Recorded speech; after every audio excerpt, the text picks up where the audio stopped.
Hello दोस्तों, आज हम लोग शुरू करेंगे क्लास 10 मैथमेटिक्स का पहला चैप्टर जो कि है नंबर सिस्टम। ठीक है। नंबर सिस्टम के अंदर हम लोग आज देखेंगे रियल नंबर्स। ठीक है, ये आप लोग का पहला टॉपिक है नंबर सिस्टम चैप्टर के अंदर क्लास 10 मैथमेटिक्स में। चलिए देखते हैं रियल नंबर होता क्या है। देखिए, रियल नंबर होता है कहाँ से कहाँ तक, आपका माइनस इन्फिनिटी से इन्फिनिटी तक जितना नंबर होता है, या तो रैशनल हो नहीं तो इरेशनल हो, हर नंबर क्या होगा आपका रियल नंबर होगा। ठीक है। रियल नंबर का दो पार्ट होता है, क्या क्या, rational number, irrational number. Rational number को हम लोग रिप्रेजेंट करते हैं क्यू से, इरेशनल नंबर को रिप्रेजेंट करते हैं क्यू डैश से। ठीक है। और ये सब के बारे में इंडिविजुअली हम लोग बाद में पढ़ेंगे जब ये सब आएगा, रैशनल और इरेशनल। ठीक है। अभी बस आपको पता होना चाहिए कि रियल नंबर किस किस पार्ट में डिवाइड होता है। तो रियल नंबर का दो पार्ट, रैशनल और इरेशनल। ठीक है। रैशनल का दो पार्ट है, क्या क्या, इंटीजर है और नॉन इंटीजर है। ठीक है। इंटीजर को हम लोग आई और जेड से रिप्रेजेंट कर सकते हैं, और नॉन इंटीजर को हम लोग आई डैश और जेड डैश से रिप्रेजेंट कर सकते हैं। ठीक है। अब इंटीजर का है तीन पार्ट, क्या क्या, वो पॉजिटिव इंटीजर हो सकता है, वो जीरो हो सकता है, इंडिविजुअली जीरो हो सकता है, नहीं तो वो नेगेटिव इंटीजर हो सकता है। ठीक है। पॉजिटिव इंटीजर को हम लोग रिप्रेजेंट करते हैं आई प्लस से, नेगेटिव इंटीजर को रिप्रेजेंट करते हैं आई माइनस से। ठीक है। ये जो पॉजिटिव इंटीजर है इसी को हम लोग बोलते हैं नेचुरल नंबर। 1 से लेके इन्फिनिटी तक जितना भी इंटीजर होगा उसको हम लोग नेचुरल नंबर भी बोल सकते हैं। और नेचुरल नंबर और जीरो को जब मिला देंगे तब हम बोलेंगे होल नंबर। नेचुरल नंबर और जीरो को जब मिला देंगे तो होगा होल नंबर। मतलब होल नंबर क्या हो सकता है, जीरो से इन्फिनिटी तक आपका जितना भी इंटीजर है वो होगा होल नंबर। ठीक है। अब हम लोग आगे देखते हैं। अभी देखिए, आप लोग को सबसे पहला पढ़ना क्या है, यूक्लिड्स डिवीज़न लेमा। ठीक है। लेमा होता क्या है, lemma is like a theorem. मतलब ऐसा कोई भी स्टेटमेंट जिसके मदद से हम कोई दूसरा चीज़ को प्रूव कर सके। समझ में आया आपको, ऐसा कोई भी स्टेटमेंट जिसके हेल्प से हम दूसरा चीज़ को प्रूव कर सके उसको हम लेमा बोलेंगे। ठीक है। तो यूक्लिड्स डिवीज़न लेमा क्या बोलती है, it says that given to positive integer a and b there exist unique integers q and r such that a is equal to bq plus r। ठीक है। और r कहाँ से कहाँ लाई कर रहा है, जीरो और b के बीच में लाई कर रहा है। r जीरो और b के बीच में लाई कर रहा है, जिसमें जीरो को वो ले रहा है। ठीक है। यहाँ इक्वल टू का भी साइन है, मतलब वो जीरो को कंसिडर कर रहा है। ठीक है। लेकिन यहाँ b को कंसिडर नहीं कर रहा है। ठीक है। इसका मतलब ये है।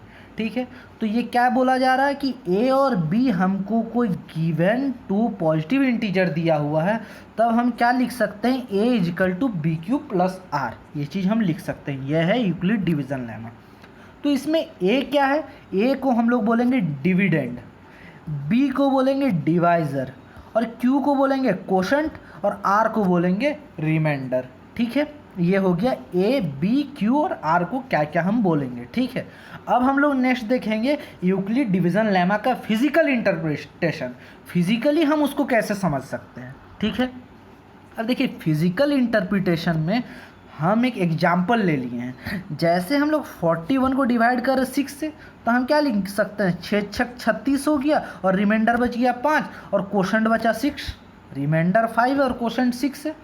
तो हम लोग क्या किए, हम लोग इस चीज़ को क्या लिख सकते हैं, 41 इक्वल टू 6 इंटू 6 प्लस 5, इस फॉर्म में जो हम लोग का है a is equal to b q plus are.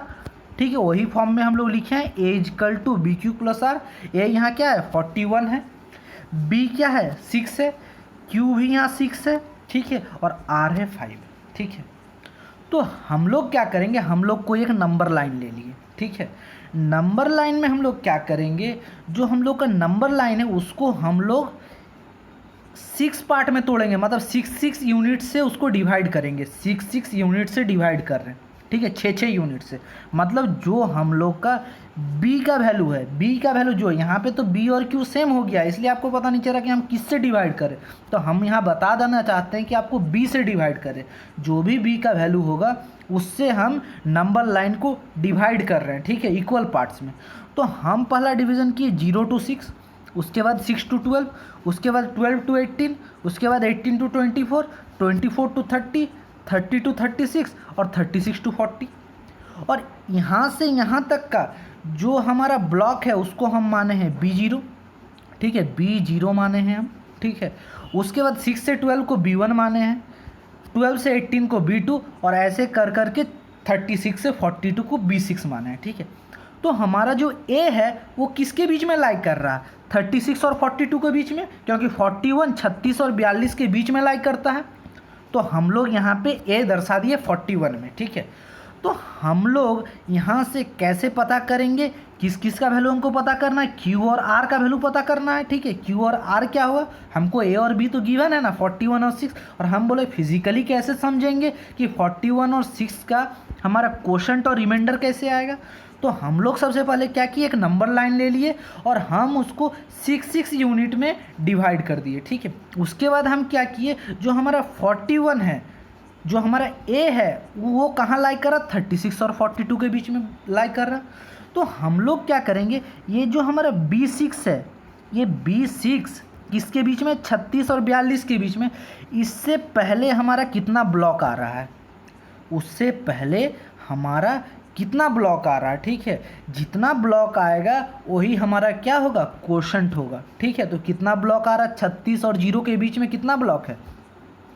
B0, B1, B2, B3, B4, B5, मतलब 6 ब्लॉक आ रहा। तो हम यहाँ से बोल सकते हैं कोशेंट है 6, ठीक है। ये हर जगह एप्लीकेबल है, आप कोई भी क्वेश्चन में इस चीज़ को अप्लाई करिए, आपको आंसर एकदम करेक्ट मिलेगा, ठीक है। तो हम लोग यहाँ से क्या बोल सकते हैं, 41 लाई इन B6 block, which means that between this block and the number 0, इस ब्लॉक, ये ब्लॉक और 0 के बीच में, ये 0 नंबर और इस ब्लॉक के बीच में हम लोग का कितना ब्लॉक आ रहा? 6 इंटरवेनिंग ब्लॉक्स उसके बीच में। There are 6 intervening blocks, this corresponds to the quotient, मतलब 6 किसको करस्पॉन्ड कर रहा? कोशेंट को करस्पॉन्ड कर रहा है, ठीक है।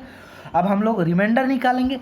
रिमाइंडर के लिए हम लोग क्या कर रहे हैं, जो हमारा कौन ब्लॉक था? B6 ब्लॉक था, उस चीज़ को हम जूम कर लिए, ठीक है। हम B6 ब्लॉक को जूम किए तो हमको क्या दिख रहा है? 36, 37, 38, 39, 40, 41, 42, ठीक है। तो हम लोग देखेंगे जो हमारा A का वैल्यू क्या है? 41 है, A है हमारा 41, ठीक है। तो 41 और 36 के बीच का जो डिफरेंस है, जो 41 और 36 के बीच का डिफरेंस है, नहीं तो हम बोल सकते कि 36 से कितना यूनिट आगे है? 41, ठीक है, वही हमारा होगा रिमाइंडर, ठीक है। तो हम यहाँ से रिमाइंडर बोल सकते हैं 41 माइनस 36 इक्वल टू 5, ठीक है। ये फिजिकल इंटरप्रिटेशन है। इसके बाद और एक हम लोग एग्जाम्पल लेते हैं इसी चीज़ में। हम लोग का नेक्स्ट एग्जाम्पल क्या है, यहाँ पे हम लोग का A है 45 और B है 7, ठीक है। डिवाइड कर दिए तो हमको क्या मिल गया? कोसेंट मिला 6 और रिमाइंडर मिला 3। हम इस चीज़ को कैसे लिख सकते हैं? 45 equal to 7 into 6 plus 3। Similarly हम लोग बोले थे कि जो B का वैल्यू होगा, ठीक है, उतना यूनिट में ही हमको नंबर लाइन को डिवाइड करना है, ठीक है। तो हम लोग नंबर लाइन को क्या 7 यूनिट में डिवाइड करेंगे। तो हम लोग क्या किए, 0 to 7, 7 to 14, 14 to 21, 21 to 28, 28 to 35, 35 to 45, 42, 35 to 42, 7 का डिफरेंस है, और 42 to 49, ठीक है। ऐसे ब्लॉक में डिवाइड कर दिए। तो हम लोग यहाँ पहला ब्लॉक क्या माने? B0, नेक्स्ट B1, उसके बाद B2, उसके बाद B3, उसके बाद B4, उसके बाद B5, उसके बाद B6। तो हम लोग का जो 45 है ये B6 ब्लॉक में लाई कर रहा है, ठीक है। 45 B6 ब्लॉक में लाई कर रहा है। और B6 से पहले कितना ब्लॉक है? देख लीजिए आप, कितना ब्लॉक है? B0, B1, B2, B3, B4, B5, कितना ब्लॉक होता है? 6 ब्लॉक होता है। तो हम लोग यहाँ बोल सकते हैं कोशेंट हमारा 6 है, ठीक है। और रिमाइंडर के लिए हम क्या बोलेंगे कि ये जो 42 है, ठीक है, B6 का पहला, B6 जहाँ से शुरू हो रहा, और जो हमारा A का वैल्यू है उसका बीच का डिफरेंस क्या है? 3 है, नहीं तो हम बोल सकते हैं 42 से कितना आगे है हमारा ए, तो हम बोल सकते हैं 3 आगे है हमारा ए, तो हमारा रिमाइंडर हो गया 3। ठीक है, ये फिजिकल इंटरप्रिटेशन है किसका, यूक्लिड डिवीज़न लेमा का। ठीक है, अब हम लोग देखते हैं जो यूक्लिड डिवीज़न लेमा का जो हमारा जो स्टेटमेंट है वो आया कहाँ से। तो हम लोग को प्रूव क्या करना, a is equal to b q plus r, किससे, वो नंबर लाइन वाला जो हम फॉर्म से। ठीक है, और आर बिलोंग कर रहा है 0 से बी के बीच में। ठीक है, तो हम लोग एक नंबर लाइन ले लिए। ठीक है, आपको बोले थे उस नंबर लाइन को कितने यूनिट में डिवाइड करना है, बी यूनिट में डिवाइड करना। तो पहले हम 0 से शुरू किए, 0, फिर बी, फिर 2b, फिर 3b। तो लास्ट टर्म क्या होगा हमारा, पहला टर्म 0 है, दूसरा टर्म 1b है, तीसरा टर्म 2b है, चौथा टर्म 3b है। तो हमारा nth टर्म क्या होगा, nb होगा। ठीक है, n का वैल्यू आप 0 डालिएगा तो आपको 0 मिलेगा, n का वैल्यू 1 डालिएगा तो b मिलेगा, n का वैल्यू 2 डालिए तो आपको 2b मिलेगा, n का वैल्यू 3 डालिए तो 3b मिलेगा। ठीक है, तो हम लोग का लास्ट क्या हो गया, nth टर्म nb हो गया। उससे जो पहला टर्म आया होगा वो क्या होगा, n-1 इंटू बी। ठीक, उससे जो लास्ट टर्म है उससे पहला टर्म क्या आया होगा, n-1 इंटू बी। ठीक है, तो हम लोग क्या मान ले रहे हैं यहाँ, जो हमारा a है वो लाई कर रहा है n-1 इंटू बी और nb के बीच में। ठीक है, जैसा हम लोग पहले कर रहे थे, a हमारा लाई कर रहा है n-1 इंटू बी और nb के बीच में, a हमारा लाई कर रहा है। ठीक है, तो हम लोग यहाँ से क्या बोल सकते हैं कि हमारा n-1 इंटू बी से पहले कितना ब्लॉक आया होगा, n-1 ब्लॉक आया होगा, क्योंकि हम लोग देखिए पहले यहाँ B6 ब्लॉक में खड़े थे। उससे पहले कितना ब्लॉक आ रहा था, 6 ब्लॉक आ रहा था, मतलब जिसका जो इसका वैल्यू है उतना ही ब्लॉक वो पीछे था। ठीक है, जितना 6 है यहाँ ना, तो हम लोग का पीछे क्या था, 6 ब्लॉक था। तो हम लोग यहाँ पे क्या बोलेंगे कि ये क्या है, n-1 इंटू बी है, तो ये Bn-1 रहा होगा। ठीक है, अगर हम B0 से शुरू किए तो हम लोग यहाँ से क्या बोल सकते हैं कि इससे पीछे n-1 ब्लॉक आया होगा। इस चीज़ को हम लोग रिप्रेजेंट कैसे करेंगे, Bn-1 से ये ब्लॉक यहाँ से यहाँ तक, और हम लोग क्या बोल सकते हैं इससे पहले कितना ब्लॉक आया होगा, n-1 ब्लॉक आया होगा। क्या है कि जब हम लोग यहाँ पे देख रहे थे तो 42 को हम क्या लिख सकते हैं, 6 इंटू 7। तो इससे पहले कितना ब्लॉक आया होगा, 6 इंटू 7 ब्लॉक आया, 6 इंटू 7 है मतलब 6 ब्लॉक आया होगा इससे पहले। तो हम लोग यहाँ पे क्या है, n-1 इंटू बी है, तो इससे पहले कितना ब्लॉक आया होगा, n-1 आया होगा। और n-1 हमारा क्या है, क्वोशंट है। हम आप लोग बता चुके हैं कि कैसे करके हम लोग क्वोशंट निकालते हैं, उससे पहले कितना ब्लॉक आया है उस प्रकार से। और हम लोग का रिमाइंडर क्या होगा, रिमाइंडर के लिए आपको क्या बताए थे कि जो जहाँ हम खड़े हैं, जिस जो ब्लॉक है हमारा उसका जो पहला मेंबर में हम खड़े हैं, और जो हमारा ए जहाँ पे है उसके बीच का डिफरेंस हमको रिमाइंडर देगा। तो हम यहाँ से क्या लिख सकते हैं, a minus n-1 into b का वैल्यू क्या है, r है। ठीक है, तो हम लोग यहाँ से n-1 को q बोलेंगे, क्वोशंट q है, तो हम यहाँ n-1 को q से रिप्लेस कर सकते हैं। तो जैसे हम लोग n-1 को q से रिप्लेस कर दिए तो हमको क्या मिला, r is equal to a minus q b. ठीक है, और हम लोग यहाँ पे क्यू बी को इस तरफ लेके चल गए तो हमारा यहाँ पे क्या मिल गया, a is equal to b q plus r. और यही चीज़ हमको प्रूव करना था। तो यहाँ से हम लोग बता दिए फिजिकल इंटरप्रिटेशन से भी हम लोग यूक्लिड डिवीज़न लेमा निकाल सकते हैं। ठीक है, ये सब जानना बहुत, तब आपको इंटरेस्ट आएगा मैथमेटिक्स पढ़ने में। ठीक है, आप ओरिजिन समझिए, क्या कहाँ से वो ओरिजिनेट हो रहा वो चीज़ कहाँ से, बस ऐसे मतलब बस आपको थ्योरम आने से ऐसे मतलब वो उतना सब मतलब क्या बोले आपके लिए उतना ज़्यादा ये नहीं होगा। ठीक है, बेनिफिशियल नहीं होगा। अगर आप सही से एकदम शुरुआत से जानते हैं तो सब चीज़ आपके लिए बहुत बेनिफिट होगा। ठीक है, हम लोग नेक्स्ट देखते हैं। अब देखिए यहाँ पे क्या लिखा हुआ है, नोट दिया हुआ है, एक नोट है, the remainder is always less than the divisor. ठीक है, आर जो है वो हमेशा छोटा होगा बी से। ठीक है, the remainder is always less than the divisor. ये सब चीज़ आप कॉपी में लिखिएगा। ठीक है, तब आप सही से समझ पाइएगा क्या है। ठीक है, बार बार देखिएगा, बहुत अच्छा से आपको समझ में आएगा। तो हम लोग इसी में एक क्वेश्चन ले लिए हैं। ठीक है, क्वेश्चन है आपका, the cube of a positive integer is divided by 9। कोई पॉजिटिव नंबर का क्यूब है उसको किससे डिवाइड करना, 9 से। तो हम लोग को क्वेश्चन क्या पूछा, what can be the possible reminders, reminder क्या क्या हो सकता है। ठीक है, अगर हम लोग कोई पॉजिटिव इंटीजर का क्यूब से 9 को डिवाइड करते हैं। ठीक है, तो इसका सॉल्यूशन कैसे आएगा, हम लोग यहाँ पे क्या बोलेंगे, if we can express the cube of any positive integer in the form 9q plus r. ठीक है, अगर हम लोग कोई भी पॉजिटिव इंटीजर को 9q प्लस आर के फॉर्म में रिप्रेजेंट कर सकते हैं, तो हम लोग यहाँ पे क्या बोलेंगे, जो हमारा आर के जगह में रहेगा वही रिमाइंडर होगा। तो हम लोग अगर ये पूरा प्रॉब्लम को अगर हम लोग 9q प्लस आर फॉर्म में रिप्रेजेंट कर देते हैं और वहाँ से आर का वैल्यू पता कर लेते हैं, तो हमारा क्वेश्चन बन जाएगा। ठीक है, तो हमारा कोशिश यही रहेगा कि हर चीज़ को 9q प्लस आर के फॉर्म में चेंज करें। ठीक है, तो यहाँ पे लिखा then we have to only find the values of r can take. R क्या क्या वैल्यू ले सकता है वही बस हमको फिर पता करना है। ठीक है, अगर हम 9q प्लस आर से रिप्रेजेंट कर सकते हैं, ठीक है, किसको, n cube of a positive integer को। ठीक है, तो हम लोग क्या कर रहे हैं, वो जो पॉजिटिव इंटीजर यहाँ हम ले रहे हैं उसको n मान रहे हैं। ठीक है, let n be any positive integer, n कोई पॉजिटिव इंटीजर है। ठीक है, ठीक है, तो हम लोग क्या कर रहे हैं, on division of n/3, n को 3 से डिवाइड कर रहे हैं। ठीक है, n को 3 से डिवाइड करें। ठीक है, काहे कि 9 को हम लोग को 9 तक हमको पहुंचना, तो हम 3 के थ्रू ही 9 तक पहुंच सकते हैं। ठीक है, ये आसान तरीका है। ठीक है, इस तरीका से आप आसानी से 9 तक पहुंच सकते हैं। ठीक है, इसलिए हम लोग n को 3 से डिवाइड करें। ठीक है, n को जैसे ही आप 3 से डिवाइड करें तो हम लोग क्या बोल सकते हैं, वी गेट 3 पॉसिबल रिमाइंडर।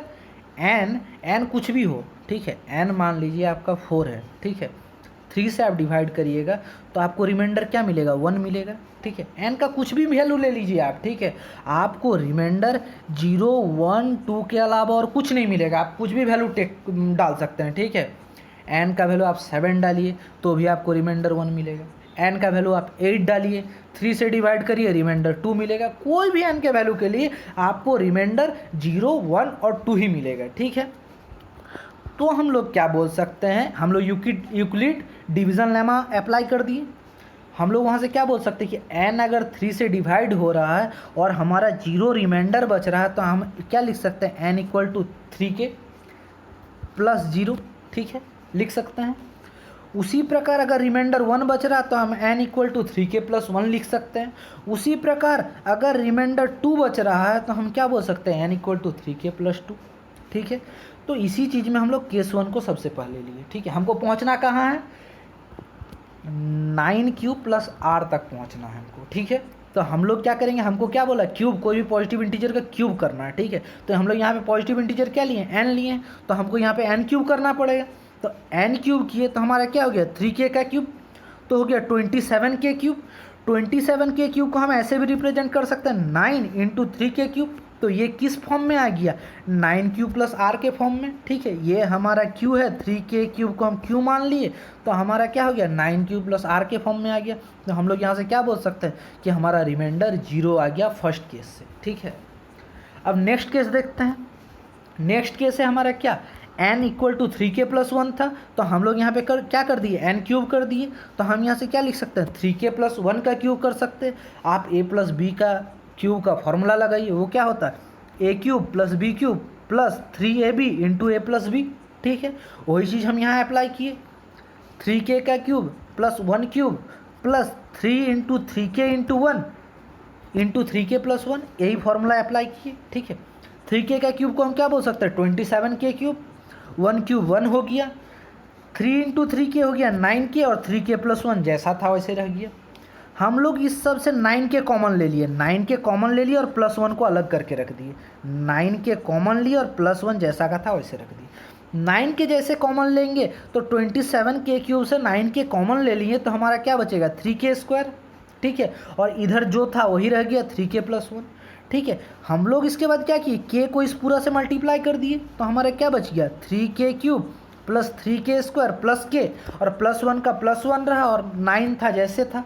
और ये चीज़ किस फॉर्म में आ गया, हमारा वही फॉर्म में आ गया, 9q प्लस r के फॉर्म में, जहाँ q क्या है, ये पूरा चीज़ q है, ये पूरा चीज़ आपका q है, और हमारा रिमाइंडर के जगह क्या बचा, 1 बचा। ठीक है, तो हम लोग यहाँ से बोल सकते हैं रिमाइंडर 1 बचा। ठीक है, जब हम लोग क्यूब निकाल रहे कोई भी पॉजिटिव इंटीजर का और 9 से डिवाइड कर रहे, हम लोग का अभी तक रिमाइंडर क्या क्या मिल गया है, 0 मिल गया है और 1 मिल गया है। 0 किससे मिला, केस 1 से मिला, और 1 कहाँ से मिला, केस 2 से मिला। ठीक है, नेक्स्ट देखते हैं, केस 3 ले लिए। केस 3 में हम लोग क्या कर रहे हैं, क्या लिए, n क्यूब, n का वैल्यू क्या था, 3k प्लस 2, तो n क्यूब इजकल टू क्या हो गया 3k प्लस 2 का क्यूब। यहाँ पे सिमिलरली a प्लस बी का क्यूब लगा दिए तो हमको क्या मिला 3k का cube plus 2 cube plus 3 into 3k into 2 into 3k plus 2। आप a प्लस बी का होल क्यूब लगा दीजिए आपको यही मिलेगा। ठीक है, 3k का क्यूब क्या होगा 27k क्यूब, 2 क्यूब होता है 8, 3 इंटू 3k होता है 9k और 6k और ये 2 इससे इंटू हो गया तो हमको क्या मिल गया 6k plus 4, 2 into 3k 6k होता है और प्लस 2 इंटू 2 4 हो गया। ठीक है, हम लोग यहाँ से जैसे पहले ले रहे थे वैसे 9k कॉमन ले लिए तो हमारा क्या बचा 3k square plus 6k plus 4। ठीक है, और यहाँ जो 8 था वो जैसा का वैसे ही रह गया। हम लोग यहाँ के k को मल्टीप्लाई कर दिए पूरा से, इस k को पूरा से मल्टीप्लाई कर दिए क्योंकि हमको 9 वाला टर्म अकेला चाहिए, k उसमें नहीं चाहिए। तो हम जैसे मल्टीप्लाई कर दिए तो हमारा क्या मिला 3k cube plus 6k square plus 4k plus 8। और ये चीज़ किस फॉर्म में आ गया हमारा क्या फॉर्म में आ गया 9 क्यूब प्लस r फॉर्म में आ गया जहाँ पे r का वैल्यू 8 है। ठीक है, तो हम लोग को अभी तक क्या क्या मिल गया 0 मिला 1 मिला और 8 मिला। ठीक है, ये मिला केस 1 से, ये मिला केस 2 से, ये मिला केस 3 से।